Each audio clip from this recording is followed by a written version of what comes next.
नमस्कार दोस्तों, आप सभी का स्वागत है।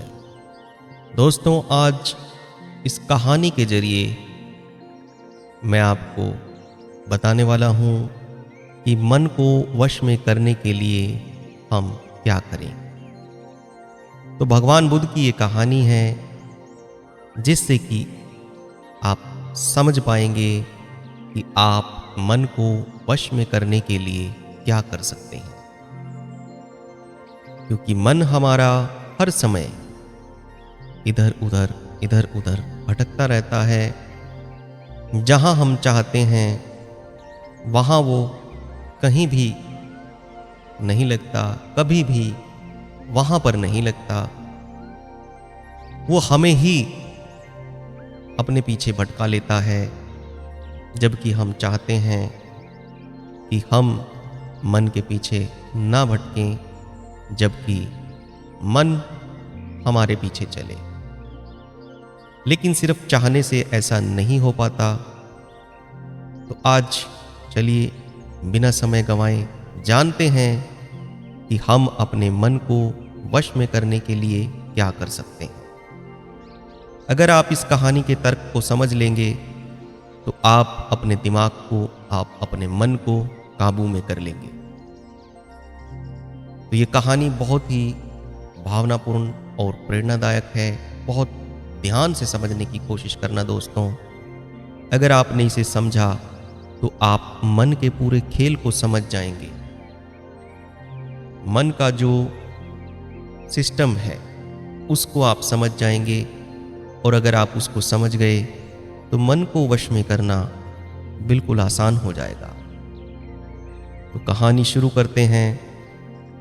एक बार महात्मा बुद्ध किसी नगर से गुजर रहे थे और भगवान बुद्ध की नज़र एक कपड़ा व्यापारी पर पड़ी जो उदास और निराश दिख रहा था।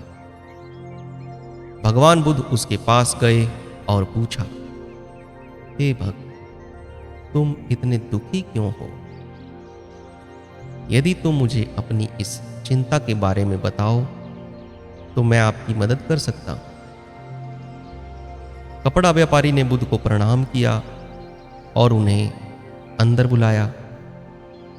व्यापारी ने कहा कि जब से मेरी पत्नी की मृत्यु हुई है तब से मेरे छोटे बेटे की देखभाल के लिए घर पर कोई नहीं है, इसलिए मैं हमेशा उसे अपनी दुकान पर लाता हूं। लेकिन वो मेरी दुकान पर आने वाले हर ग्राहक की पगड़ी उतार देता है और जो उनका सामान थैला वगैरह होता है उनको उठाकर बाहर फेंक देता है। मैंने उसे बहुत डांटा है, बहुत समझाने की कोशिश की है, लेकिन वो समझता नहीं। उसकी इन हरकतों से मेरे सभी ग्राहक अपमानित महसूस करते हैं और वापस चले जाते हैं। भगवान बुद्ध ने कहा, मैं तुम्हारी मदद कर सकता हूं, लेकिन तुम मुझसे वादा करो कि तुम मेरे किसी भी काम में कोई हस्तक्षेप नहीं करोगे, कोई इंटरफेयर नहीं करोगे और ना कोई सवाल पूछोगे। तो व्यापारी ने भगवान बुद्ध से वादा कर दिया। तो अगले दिन भगवान बुद्ध पगड़ी पहनकर एक ग्राहक की तरह आए और उसकी दुकान पर बैठे। व्यापारी के बेटे ने आकर बुद्ध की पगड़ी उछाल दी। भगवान बुद्ध मुस्कुराए और उन्होंने पगड़ी को बाहर फेंक दिया। बोले, बहुत अच्छा, जाओ और वो पगड़ी लेकर आओ। वो बच्चा दौड़कर पगड़ी ले आया और उसने बुद्ध को दे दी। भगवान बुद्ध ने कहा, बहुत अच्छा। और भगवान बुद्ध वापस चले गए और अगले दिन फिर आए, और अगले दिन वो अपने साथ एक कुल्हाड़ी और एक लकड़ी का कुंदा लेकर आए। तो लड़के ने तो फिर से पगड़ी उछाल दी। भगवान बुद्ध ने उसको पगड़ी को बाहर फेंक दिया और बोला कि जाओ इस पगड़ी को लेकर आओ। वो लड़का पगड़ी लेकर आया। भगवान बुद्ध ने कहा, बहुत अच्छा।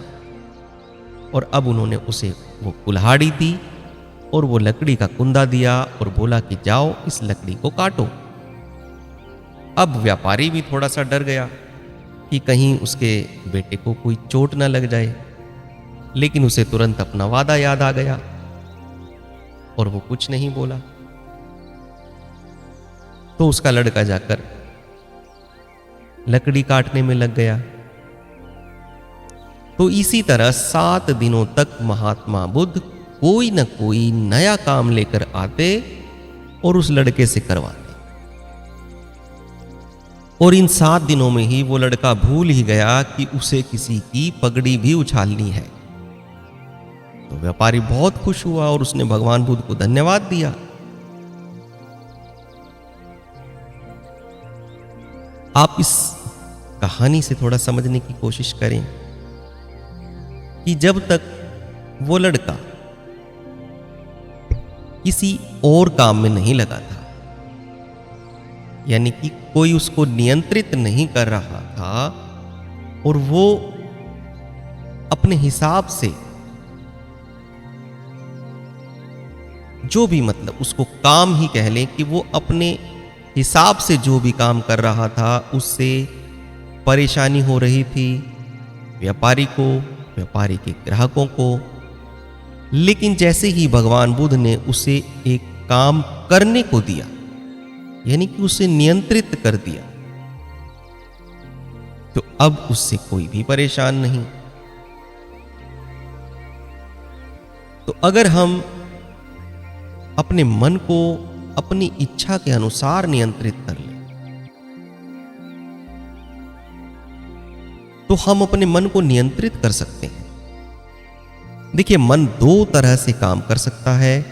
पहला कि मन अपनी इच्छा के अनुसार काम कर सकता है, और दूसरा, हम मन से अपनी इच्छा के अनुसार काम करवा सकते हैं।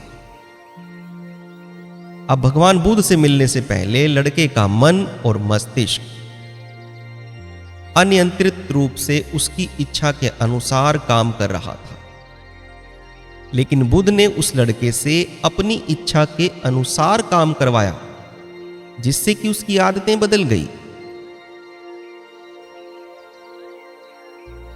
यदि हम अपने मन को अपने अनुसार काम पर नहीं लगाएंगे, तो मन अपने अनुसार हमें अपने काम पर लगा देगा।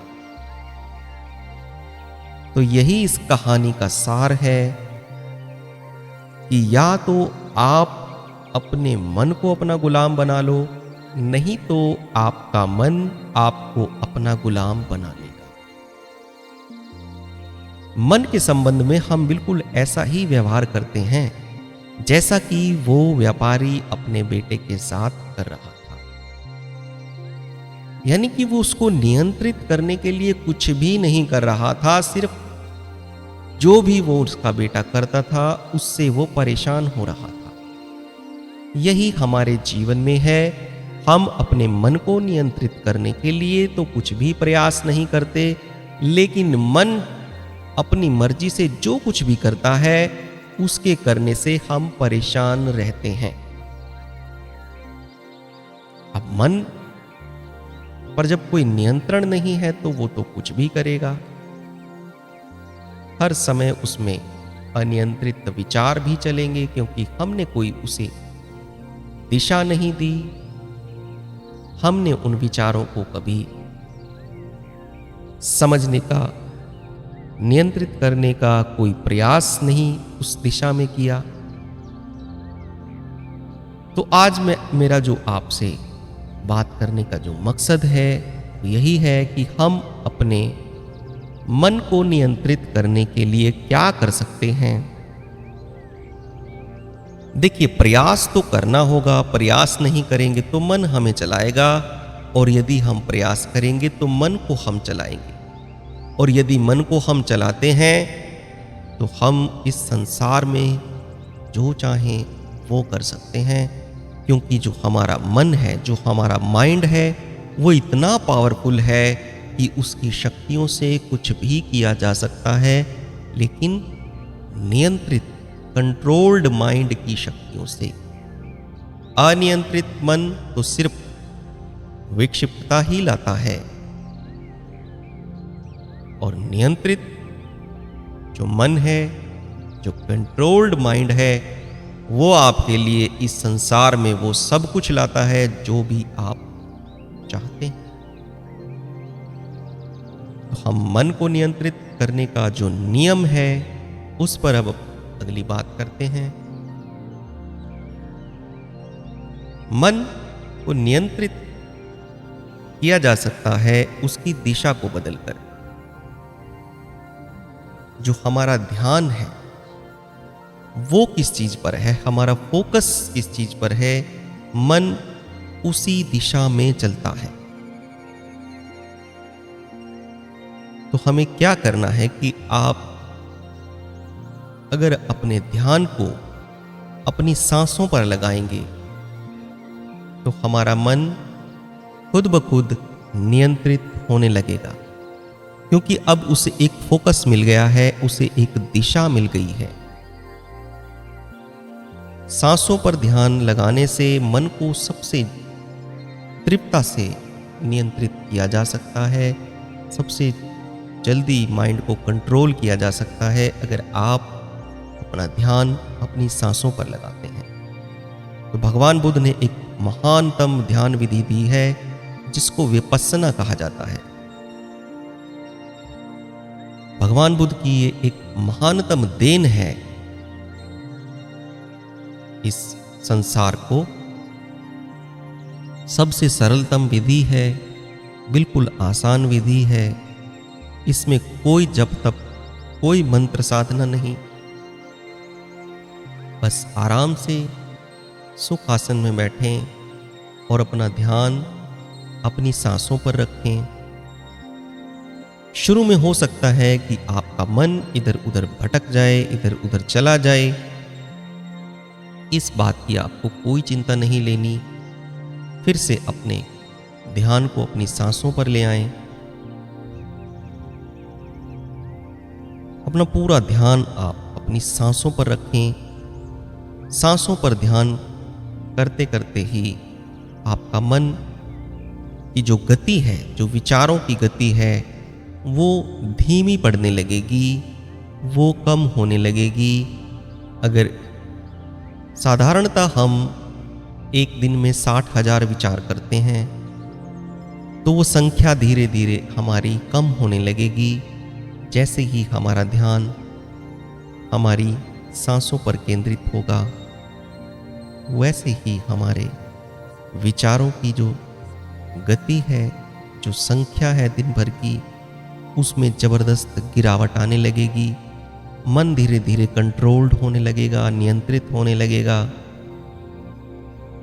और यदि ये अभ्यास आपने कुछ महीनों तक किया तो आप अपने मन को पूरी तरह से कंट्रोल करने में सक्षम हो जाएंगे। ये ध्यान मैंने गाइडेड भी करवाया हुआ है, मेरे चैनल पर है। तो अगर आप गाइडेड विपस्सना मेडिटेशन करना चाहते हैं तो आप मेरे चैनल से करें, और बिना गाइडेंस के करना चाहें तो कुछ भी नहीं, आराम से सुख आसन में बैठना है और अपना पूरा ध्यान अपनी सांसों पर, भीतर आती जाती सांसों पर कंट्रोल रखना है। इस ध्यान को हम 2 तरीकों से कर सकते हैं। सांस के भीतर आने से जाने से हमारा पेट हिलता है, हमारी नाभि हिलती है। तो आप अपना ध्यान अपनी नाभि पर भी केंद्रित कर सकते हैं और अपनी सांसों पर भी कर सकते हैं। ये दोनों तरीकों से किया गया ध्यान बिल्कुल एक जैसा फल लाता है।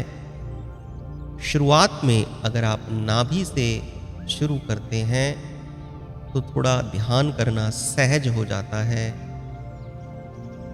फिर आप धीरे धीरे अपनी सांसों पर आ जाएं और अपनी सांसों को देखना है, महसूस करना है, भीतर आती जाती सांस को।